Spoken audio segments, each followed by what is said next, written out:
Most of us who keep iguanas have a setup similar to this. A cage built for safety, security, and to keep them confined. But believe it or not, there is the possibility for another way with certain species, and certain iguanas, depending on their temperament and how far they want to wander. Would you believe you could possibly keep an iguana like a house cat or dog free in the backyard? Well, my friend Larry does, and today we're going to show you how.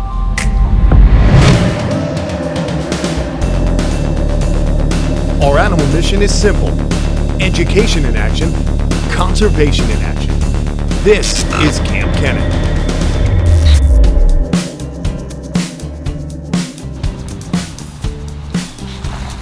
All right, so you guys love Larry so much, I thought I'd come back and actually give you a little bit more insight to the man and show you what he keeps here, because it's a lot of fun. But the really cool thing that I love about this backyard, when I first met Larry, I came over here, I was like, this is awesome, man. There's mature trees and stuff. Is the fact that his Cuban iguana is free range. It just walks around the backyard, man. How long has this been happening? Well, let's see. This animal's been free ranging probably now for about 6 or 7 years. 6 or 7 years. It's never left. Yeah, well, what it is this was about a hatchling when I got it years ago from a breeder back in, I think it was 2000, to be honest with you. Wow. 2001.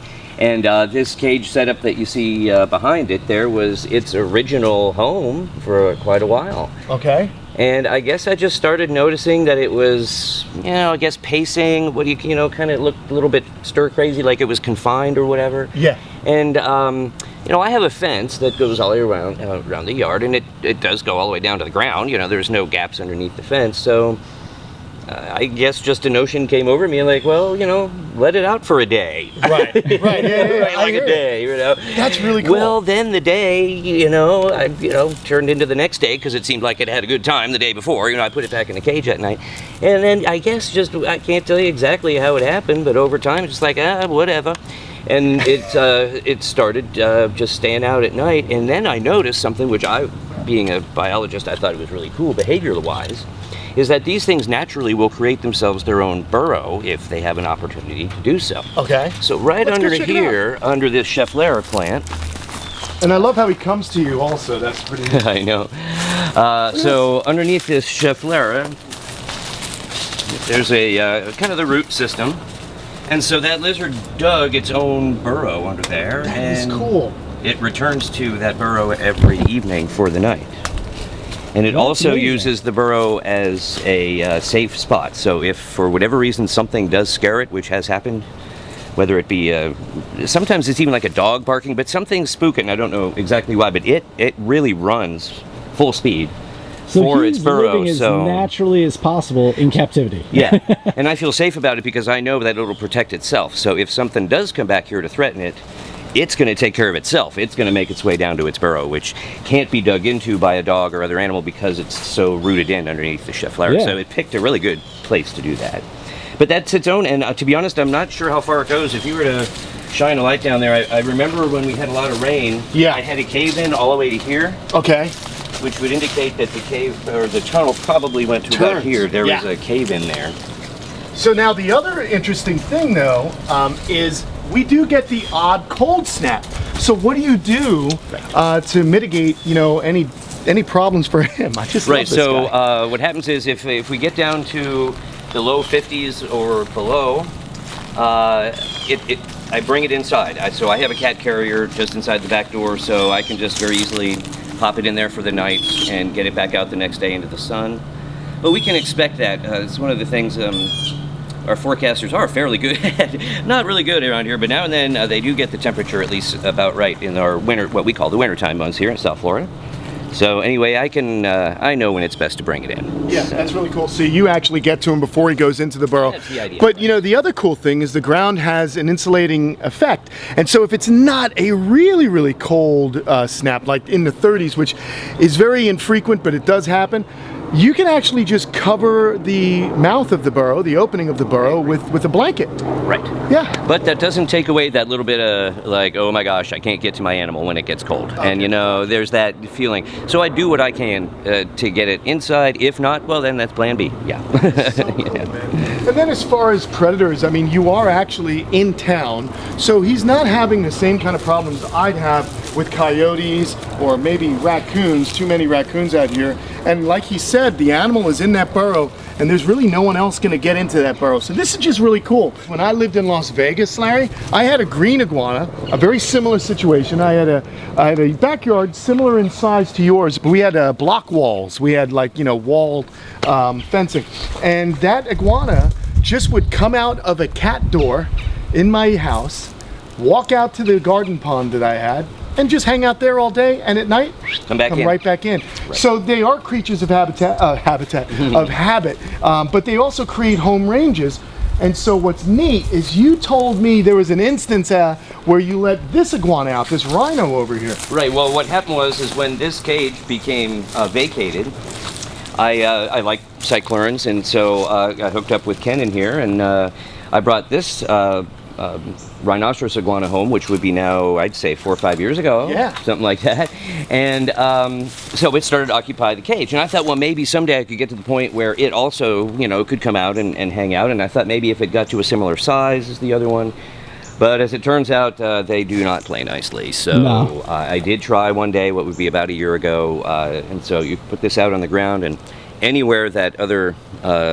that's a Cuban. Anywhere that thing was in the yard, it would literally run at full speed toward that and just really like attack, you know.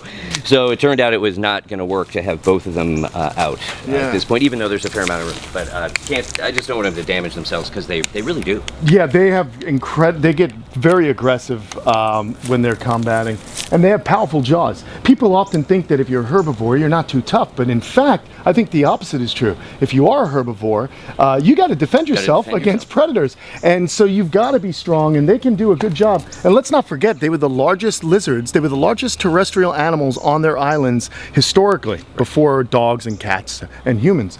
But, you know, really cool. But, you know, the other cool thing, guys, is I love this backyard. There's so many places for the animal. Look at, I mean, he just gets to wander around. He's safe. He is a very self-assured lizard, I'll tell you that much. The thing that I had worried about for some period of time would have been birds, like hawks, you know.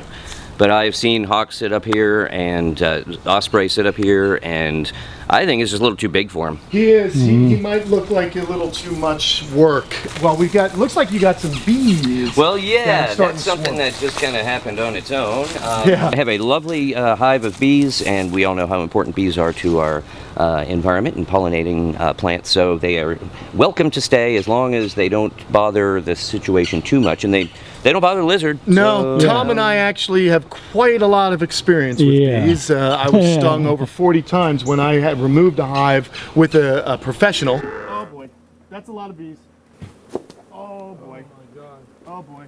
That's whoa, they're all over me. Okay, get away. Go away. Go away. They're all over me. They're all over me. Hey guys. What do I do? They hurt me pretty good. Yes, they do. So I wouldn't mind getting a corner box over in the other part of it, back in the corner yard. Yeah, that'd be and cool. Move the hive out. Yeah. But it's just such a cool environment. You've got cherry head tortoises. That's right. This is an animal that came, another animal that made its way to you because I found him and he needed a home. Yes. And what's this guy's name? Cecil. Cecil. What's up, buddy? And he's been here, gosh, it's got to be over 10 years now. Yeah, at least. Yeah. You and I linked up pretty quick after I moved to Florida. And the fun thing, guys, is if you've been following the channel, you know I get to do some fun things with Larry. If you want to go back and check out the sea turtle video we did a few months ago. But Larry does really cool work with sea turtles. Obviously, you can't have sea turtles out here. He gets to see them in the wild, and he gets to help the population in and around Florida and the Gulf of Mexico. You know, real conservation work. But these are his personal animals, because he's just like all of us. Started out in Pittsburgh, I believe, right? From Pennsylvania? And I liked reptiles ever since I was a young kid. Yeah, it's so cool. I remember I always tell the stories that, you know, in like the grade school, at some point we had career day and we were supposed to dress up like what we were going to be, what we wanted to be when we grew up. So I had my boots and my bag and the snake hook and everything. That's awesome, so I was man. Like, I was the snake hunter. It's fun, you know. I mean, I love that, you know, when you love something that's with you since childhood and you carry it into adulthood. And that's the thing we try and inspire the young people that watch this show and watch our channel. We try and inspire them to really, you know, focus on that dream. Don't lose sight of it. It may not be exactly what you planned out, but you can always have an element of your love of nature follow you wherever you go as an adult. I never dreamed that I would be working with sea turtles. I had no idea. Really? Yeah, so I grew up liking reptiles, and I thought, well, man, I'd like to be a biologist or zoologist, so I went that route.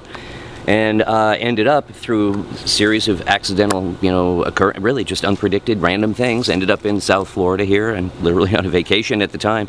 And I found an opportunity when I was in my young 20s to start working with sea turtles, and I ended up, here I am all these years later, but that was not really intended. I didn't grow up saying, oh, sea turtles are my you were thing. In landlocked Pittsburgh. That's right. So, I mean... Yeah, you just never know. Yeah, that's really cool, man. See that, guys? You never know where you're going to wind up.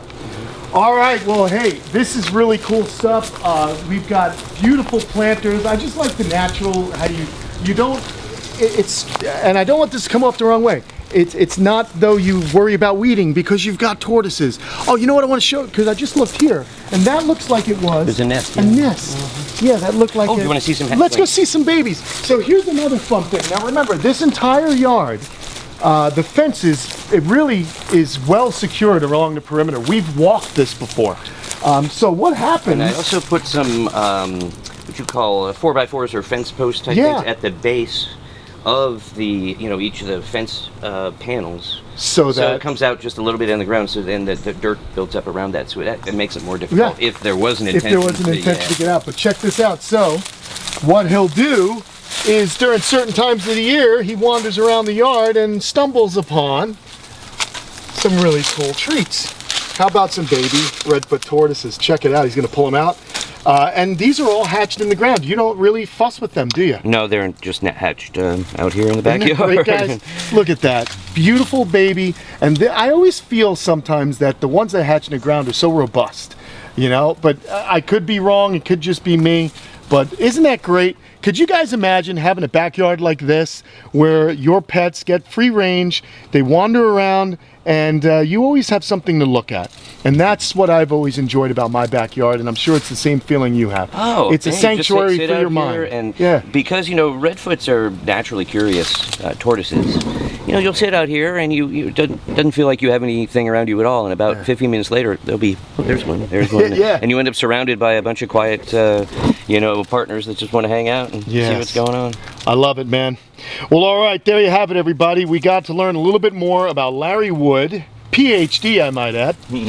So, really, I can't say enough good things about this guy, and we even get into some really crazy conversations about, about where our intelligence is transmitted from. That was a real fun one. Anyway, we should start a podcast because I think it would be really funny. Anyhow, everybody, go check Larry out at Florida Hawksbill Project on Instagram, okay? You can also find him, or you may also want to help out by going to the National Save the Sea Turtle Foundation.org. Yeah, okay, .org. SaveTheSeaTurtle.org. Okay. The name of the organization is National Save the Sea Turtle Foundation. So there you go, everybody. Like and subscribe, and we'll see you guys soon. So long.